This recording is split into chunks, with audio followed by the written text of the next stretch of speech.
সারা দেশে সেনাবাহিনীকে বিশেষ নির্বাহী ম্যাজিস্ট্রেটের ক্ষমতা দিয়েছে সরকার। সেনাবাহিনীর কমিশনপ্রাপ্ত কর্মকর্তাদের এ ক্ষমতা দেওয়া হয়েছে।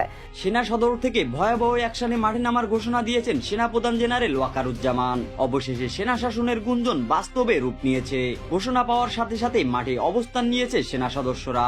অপরাধ করলে কোনো ক্ষমা নেই, স্পষ্ট জানিয়ে দিয়েছেন সেনাপ্রধান general Wakeruzzaman. Together, how the armed forces are working, what we should do to equip the armed forces, strengthen the armed forces.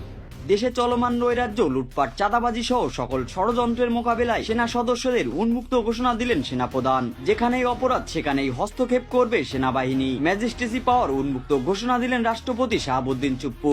আমার যা করতে হবে আমি এটা করবো। আমার এখানে লোকজন আছে, আমি পর্যাপ্ত পরিমাণ লোকজন নিয়ে আসছি, ইকুইপমেন্ট নিয়ে আসছি।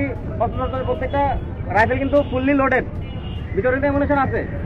ঠিক আছে, আপনার ভাবেন আমি পর্যাপ্ত দেখাতে পারি। এই যে আমার পিস্তল গোড়াইতে অ্যামুনিশন ভর্তি। আমি চাই না আপনাদের উপর কোনো প্রকার আক্রমণ করতে কিংবা কোনো প্রকার আপনাদের কষ্ট পান, ক্ষতিগ্রস্ত হন, এরকম কিছু করতে চাই না।